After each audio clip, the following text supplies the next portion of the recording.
He was sweeping the hallway, slow and rhythmic, the way he always did.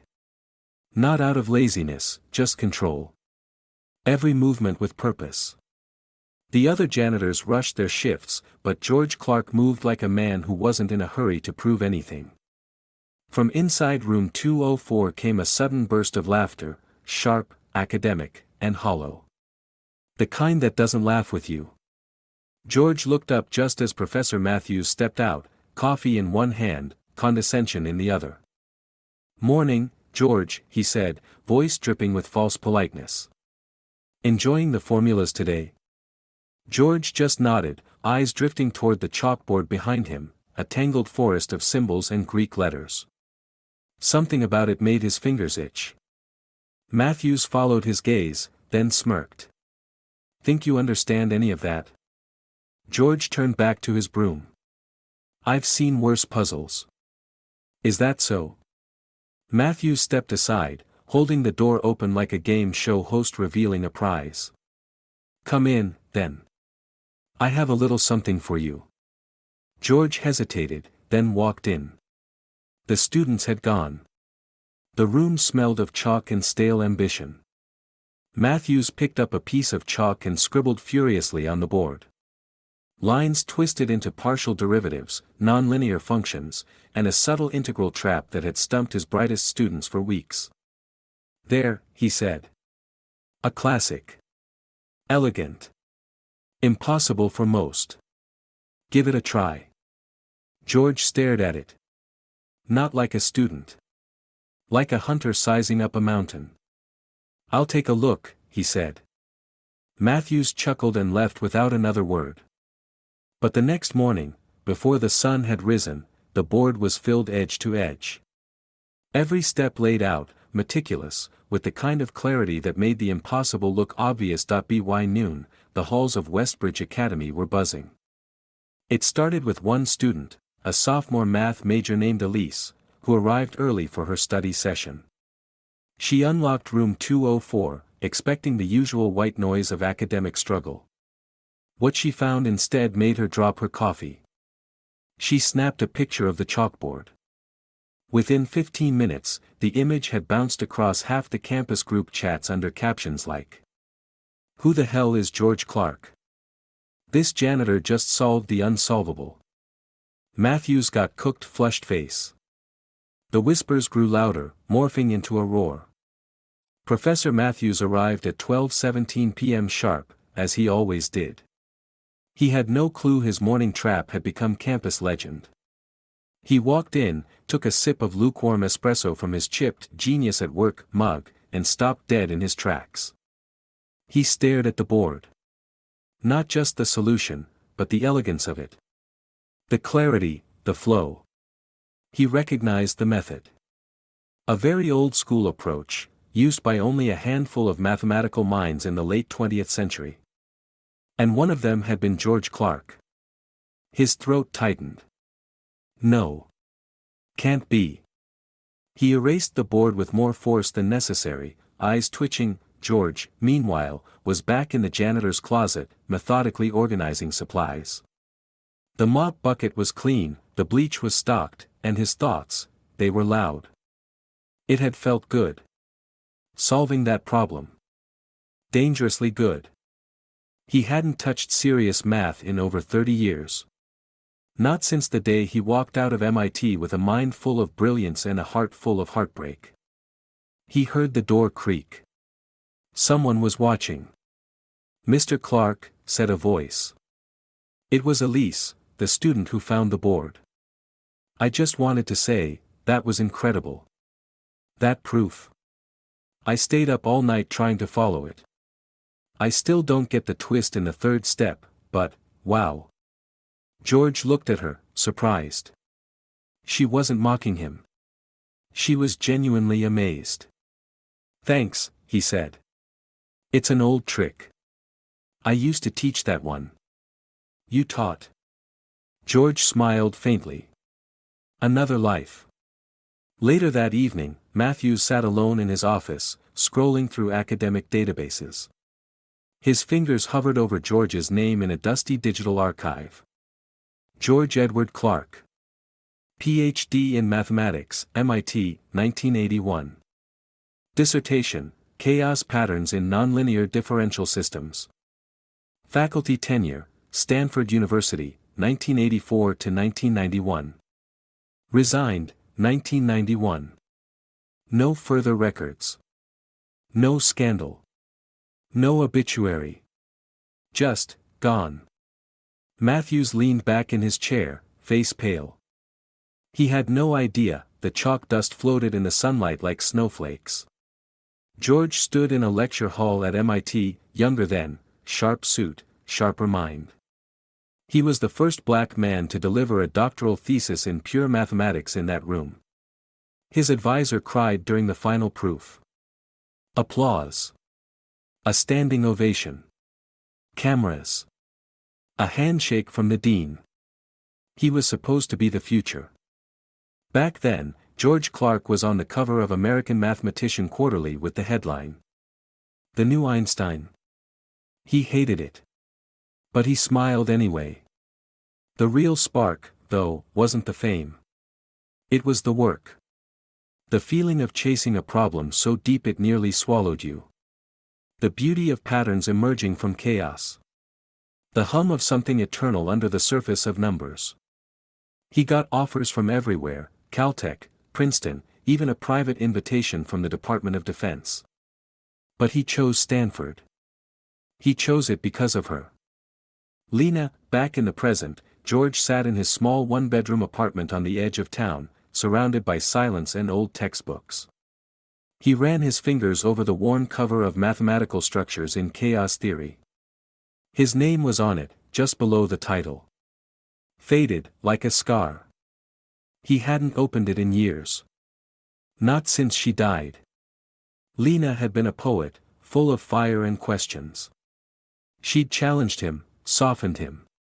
She was the reason he walked away from government contracts. The reason he taught, instead of researched. The reason he believed math could be human. When she got sick, it all unraveled. Hospitals. Bills. Endless nights with equations that couldn't fix her cells. She was gone in under a year. After that, George disappeared. He left Stanford. Gave up everything. Took a job with a cleaning company, changed cities, and let the world forget him. But now, the world was remembering A.T. Westbridge, students were whispering his name in the cafeteria. A few bold ones started emailing the faculty asking, "Why is a former MIT PhD sweeping our floors?" Matthews didn't answer those emails. Instead, he requested a private meeting with the headmaster. "He's not who he says he is," Matthews said. The headmaster blinked. "He hasn't said anything. That's the problem." Matthews paused. "I want him removed." That night, George walked the empty halls like always, mop gliding across the floor in smooth arcs. But something had changed. Every creak in the wood, every whisper behind doors, felt louder. He was being watched. And not just by students anymore, Professor Matthews couldn't sleep. The janitor had become a legend overnight. His students were quoting George's equations more than his. There were rumors of a petition, some even wanted George to teach. It was absurd. Matthews needed to put an end to this fantasy. Publicly. Cleanly. So he crafted a new problem. Not just difficult, cruel. It was a custom-built monster, part topology, part complex analysis, with a trick buried so deep only someone intimately familiar with early Soviet methods could even spot it. It wasn't meant to be solved. It was meant to humiliate. He printed it, framed it like an exhibit, and pinned it to the hallway bulletin board under a hand-lettered title. "The Westbridge Riddle, $100 to anyone who solves it." Underneath, in smaller print. Courtesy of Professor Arth Matthews. The bait was set. George saw the problem during his evening shift. He stared at it for a long time, not reading, just feeling. The structure of it. The rhythm. Equations spoke to him like music, and this one had all the wrong notes. He smirked. It was sloppy. The arrogance in the construction gave it away. Matthews had built a cage and assumed George would walk in and get stuck. George went home and pulled out a notebook. His old one. The leather was cracked, the pages smelled like time. He sharpened a pencil and got to work. The steps came back like muscle memory. 4 hours later, he was done. But instead of posting it, he folded the paper carefully and placed it in his back pocket. The next morning, Matthews stood beside the bulletin board, watching students crowd around it. Brutal, someone said. I couldn't even start it. I heard it's unsolvable. Is it true the janitor cracked your last one? Matthews kept smiling. Then he saw George, approaching quietly, mop in hand. Another riddle, Professor? George asked, eyes twinkling. A little fun for the students, Matthews replied, forced grin locked in place. You're welcome to try it too, of course. George pulled the folded paper from his pocket. Matthews's smile froze. George pinned the solution directly beneath the problem, no flourish, no drama. Just clean, perfect work. Students began to gather. First, 1. Then 3. Then 10. A whisper ran through the hallway. He solved that. Matthews stepped forward, scanned the page. He felt his stomach drop. The solution wasn't just correct, it was graceful. George had seen the trap and danced around it. Even improved part of the proof. George nodded politely and walked away, mop gliding behind him. The crowd burst into quiet awe.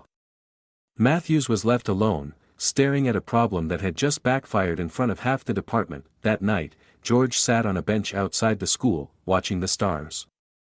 For the first time in years, he didn't feel invisible. He felt alive. But somewhere in the shadows, someone else was watching.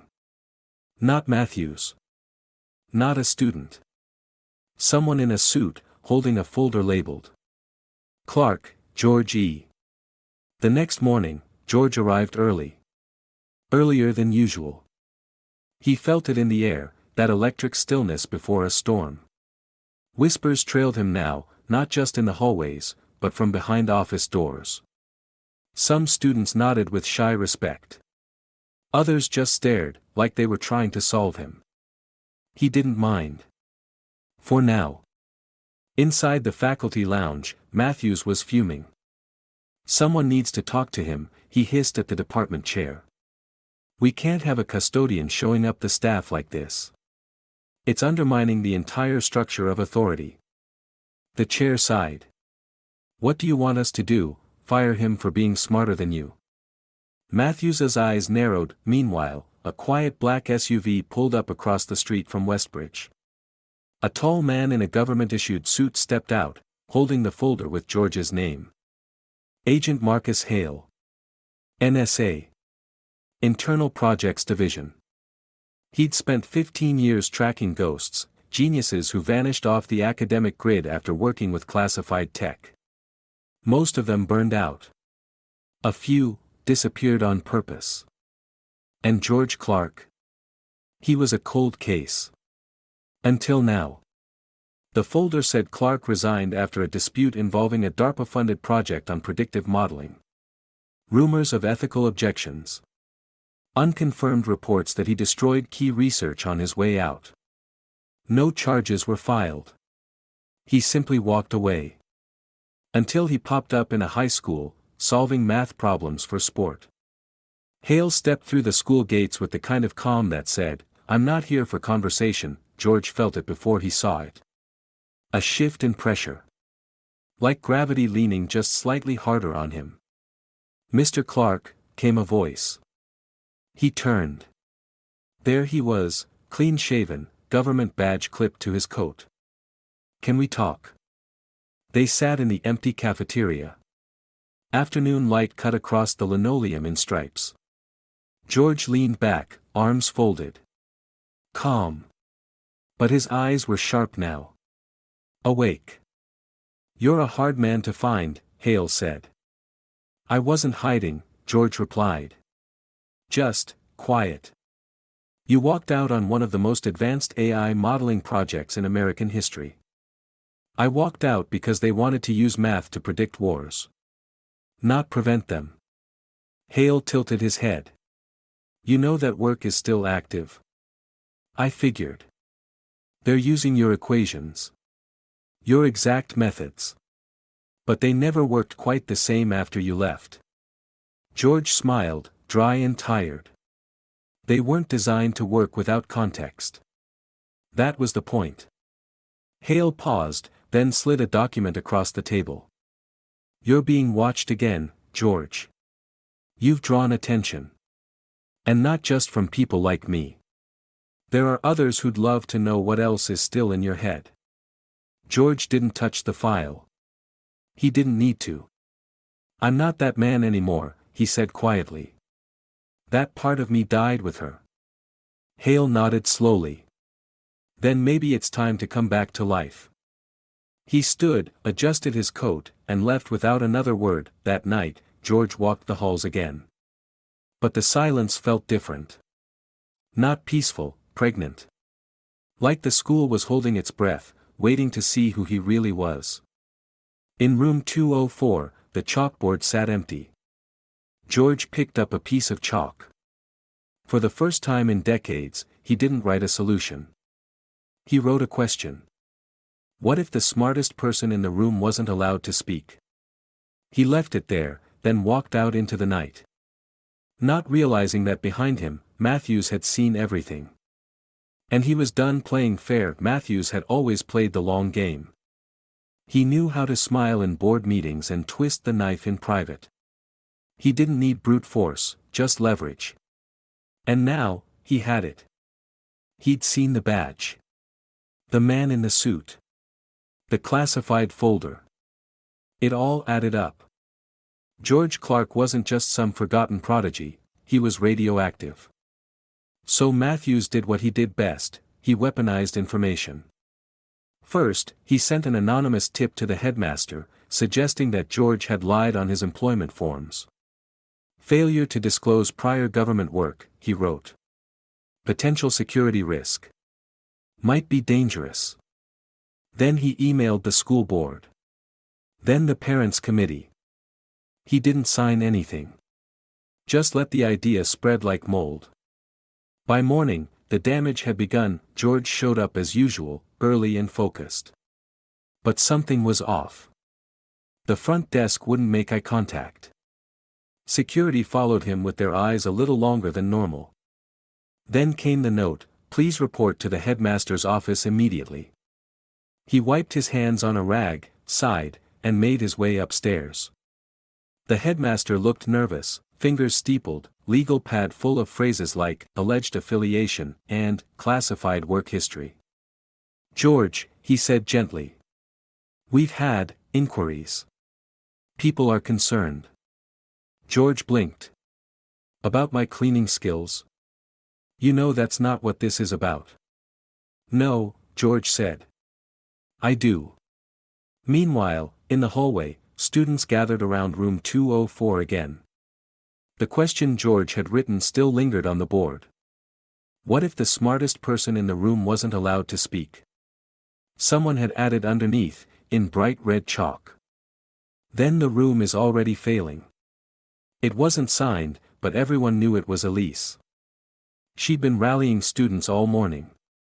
By lunch, over 200 signatures were on a printed petition. Let George teach. Matthews watched all of it unfold from behind his office blinds.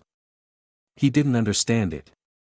He'd tried to bury George, and instead, the man had become a myth.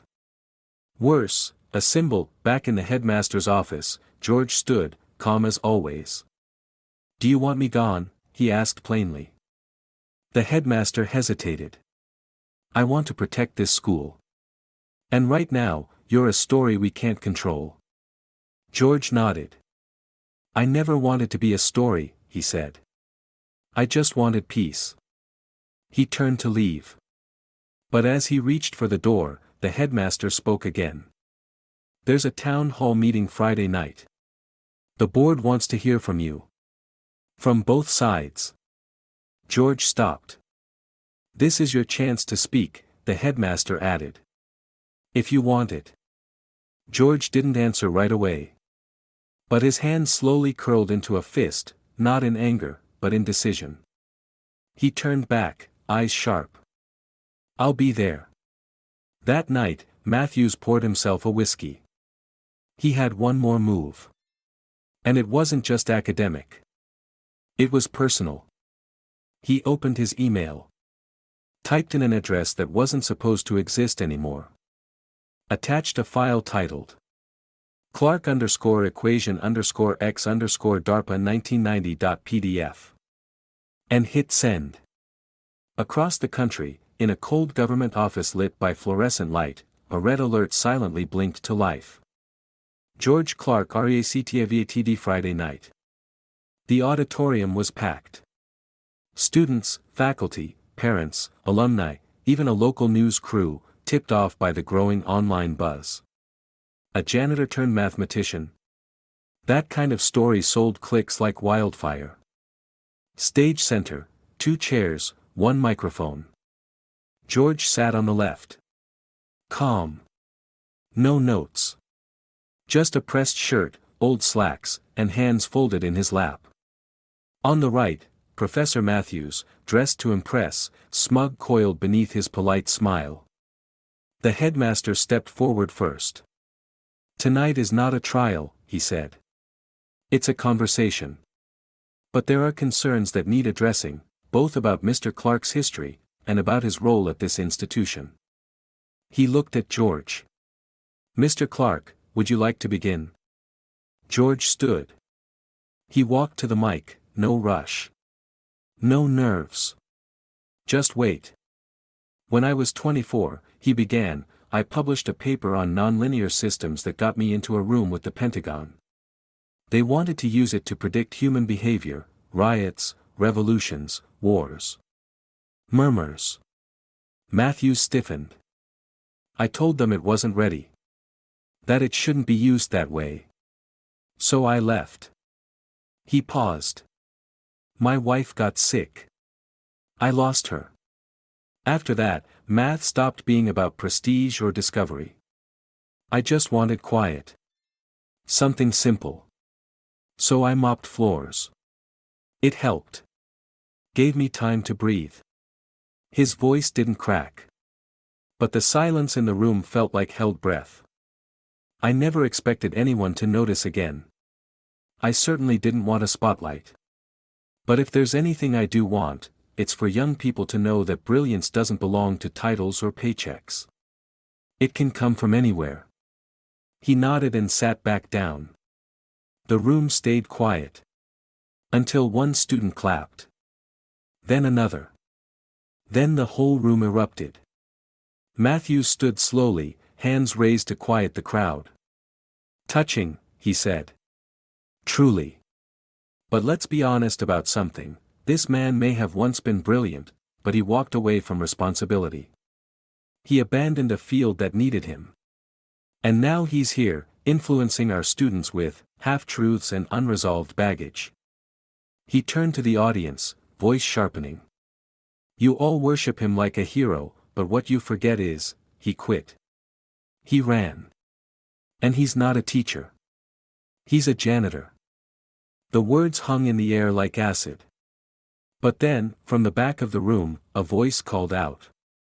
"Show us your work, Matthews." All eyes turned. It was Elise. She stepped into the aisle, holding a copy of Matthews's Westbridge Riddle. "I ran the solution George posted. Compared it to yours. He didn't just solve your problem, he exposed that you borrowed it. From a Soviet journal. You barely modified it." Gasps. A teacher in the front row looked stunned. Matthews opened his mouth, nothing came out. Then George stood again. "I didn't come here to take anything from anyone," he said. "But if we're talking about influence, maybe it's time we asked what we're really teaching these kids." The mic crackled as he stepped back. The room burst into thunderous applause. Even the headmaster stood, afterward, outside in the cold, Hale waited by George's car. "You lit a fire in there," he said, nodding toward the building. "I didn't mean to," George said. "Yes, you did," Hale replied, smiling. "And it's not over. Washington's watching. They want to talk again." George shook his head. "I'm not going back into that world." "Maybe not. But your work never left it." Hale handed him a sealed envelope. "Read it. Think about it." Then he walked off into the night. George looked down at the envelope. On the back was stamped a single word. Classified. George didn't sleep that night. He sat at the kitchen table, the envelope in front of him like a loaded gun. The word classified stared up at him, daring him to open it. Inside, he knew, were pages, equations, diagrams, models he hadn't touched in over 30 years. They were using his work again. That meant they'd never stopped. And now, they wanted more. He ran a finger along the edge of the envelope, and opened it. Inside, 3 sheets. 1 handwritten note. System failing. Chaos index beyond threshold. Recreate original algorithm. Full access granted. And under that, a number. The number chilled him. They weren't trying to predict war anymore. They were trying to predict individual people. Entire populations modeled. Forecasted. Controlled. Like they were weather. George leaned back, closed his eyes. His pulse was steady, but inside, the storm was roaring. This was why he left. Why he disappeared. Because math wasn't just numbers. It was power. And power, in the wrong hands, destroyed. The next morning, he walked into Westbridge with a backpack over one shoulder. Students greeted him like a professor now. Some even called him Dr. Clark.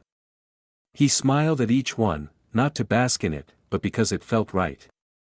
Like returning to his skin after years wearing someone else's. Room 204 was empty. Quiet. He stood at the board, staring at the blank slate. Then, slowly, he picked up the chalk. And began to write. Not a solution. Not a riddle. An equation. But not like the others. It was his. The original one. The thing that made governments chase him and papers worship him. It unfolded across the board in waves, graceful, living, dangerous in the wrong hands. But at the bottom, instead of a final result, he added a new variable. Plus H. Hope. And then, just beneath it, a line. The equation doesn't work without humanity. G. E. Clark. He stepped back, took a photo of the board, and sent it. Not to the NSA. Not to DARPA. But to every student inbox on campus. And then, he walked. Not away this time, but forward. By the next week, Matthews was placed on academic review for ethics violations. George was offered a guest lectureship. He accepted. But only part-time. The rest of his hours still spent walking the halls, mop in hand, not because he had to, but because it reminded him, no job is beneath you. No truth is too small. And no genius shines brighter than humility. Months later, on a rainy afternoon, a freshman knocked on his classroom door. She held a notebook to her chest like a secret. "Dr. Clark," she asked, voice nervous. "I think I found a pattern in your chaos algorithm. But it changes depending on how I feel when I run it." George looked at her, and smiled. "Good," he said.